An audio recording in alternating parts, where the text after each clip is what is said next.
मेरा बच्चा गाड़ी चला रहा था, मेरे बच्चे को घेरा संदीप ने, मेरे बच्चे को घेर के गाड़ी के पीछे लगा के और किसी ऑफिस में ले जाके 7-8 घंटे मारा। देश की राजधानी दिल्ली एक बार फिर ऐसी घटना को लेकर सवालों के घेरे में है जिसने इंसानियत, कानून व्यवस्था और कर्ज वसूली के तरीकों पर गंभीर बहस छेड़ दी है। पालम इलाके के भारत बिहार रोड राजापुरी क्षेत्र से सामने आया इस मामले ने पूरे शहर को झकझोर कर रख दिया है, जहां 25 साल के युवक मोहम्मद उजैब की संदिग्ध परिस्थितियों में मौत हो गई। नमस्कार, मेरा नाम है नंदिनी सोनी और आप देख रहे हैं द हिंदी टॉप। दरअसल परिजनों के आरोपों के मुताबिक ये मामला किसी सामान्य कर्ज विवाद का नहीं बल्कि एक सुनियोजित हिंसक वारदात का है, जिसमें एक युवा की जान चली गई। जानकारी के अनुसार उजैब ने लगभग 50,000 का कर्ज लिया था, जिसमें से वे पहले ही बड़ी राशि यानी कि 42,000 चुका चुका था। बताया जा रहा था कि केवल 8,000 ही बकाया किस्त को लेकर विवाद चल रहा था। परिवार का आरोप है कि इसी छोटी सी रकम ने एक बड़े अपराध का रूप ले लिया। परिजनों का कहना है कि आरोपी मोहित, ललित और संदीप ने उजैब पर दबाव बनाना शुरू किया। आरोप ये भी है कि उसे धमकाया गया और बाद में जबरन घर से उठाकर ले जाया गया।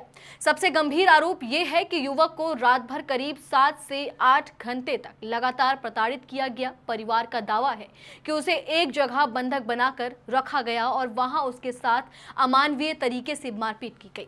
बताया जा रहा है कि मारपीट इतनी गंभीर थी कि उसके शरीर पर गहरे चोटों के निशान, अंदरूनी चोटें और हड्डियों तक को नुकसान पहुंचाया गया। कुछ रिपोर्ट्स में यह भी कहा गया कि उसे गंभीर हालत में नाजुक अवस्था में उसके घर के बाहर छोड़ दिया गया। जब परिजन उसे अस्पताल लेकर पहुंचे तब तक बहुत देर हो चुकी थी। डॉक्टरों ने उसे मृत घोषित कर दिया। इस घटना को और अधिक दर्दनाक बनाने वाला पहलू ये है कि जिस समय परिवार एक बेटे की मौत का शोक मना रहा था, उसी दौरान अस्पताल में उसकी पत्नी ने एक बच्चे को जन्म दिया।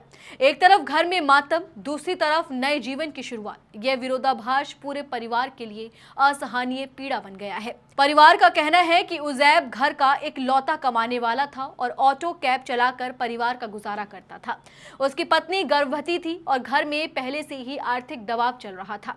परिजनों का दावा है कि गंभीर हालत में उजैब ने आखिरी बार अपनी मां से कहा था कि उसे बहुत बुरी तरह मारा गया और वह शायद बच नहीं पाएगा। यह बयान परिवार के लिए एक गहरा सदमा था। मामले में एक और गंभीर आरोप यह है कि मारपीट के बाद आरोपियों ने युवक को अधमरी हालत में उसके घर के सामने छोड़ दिया और वहां से फरार हो गए। यह घटना स्थानीय लोगों के बीच भी गुस्से और डर का कारण बनी हुई है।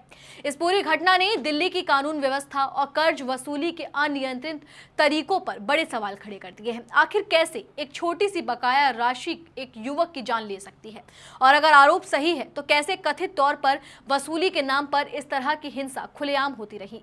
स्थानीय लोगों का कहना है कि अगर कर्ज वसूली के नाम पर इस तरह की निजी गुंडागर्दी चलती रही तो आम नागरिक की सुरक्षा पर गंभीर खतरा पैदा हो जाएगा। फिलहाल पुलिस ने मामला दर्ज कर जांच शुरू कर दी है। आरोपियों की भूमिका, घटनाक्रम और पूरे विवाद की कड़ियों को जोड़ने की कोशिश की जा रही है। परिवार और स्थानीय लोग आरोपियों की तत्काल गिरफ्तारी और सख्त से सख्त कार्रवाई की मांग कर रहे हैं।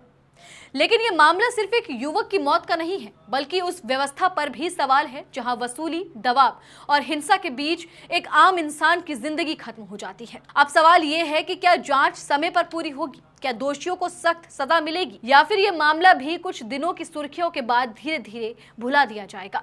दिल्ली के इस दर्दनाक घटनाक्रम ने एक बार फिर यह सोचने पर मजबूर कर दिया है कि आखिर आम नागरिक की सुरक्षा और न्याय की रफ्तार इतनी धीमी क्यों दिखती है, और क्या सिस्टम ऐसे मामलों से सबक ले रहा है या नहीं। आप इस पूरी खबर को लेकर क्या कुछ सोचते हैं, कमेंट सेक्शन में हमें अपनी राय जरूर दें। और अगर अभी तक आपने हमारे चैनल को सब्सक्राइब नहीं किया है तो तुरंत करें। इसके साथ ही हमें सोशल मीडिया प्लेटफॉर्म यानी कि फेसबुक, इंस्टा और एक्स पर फॉलो जरूर करें।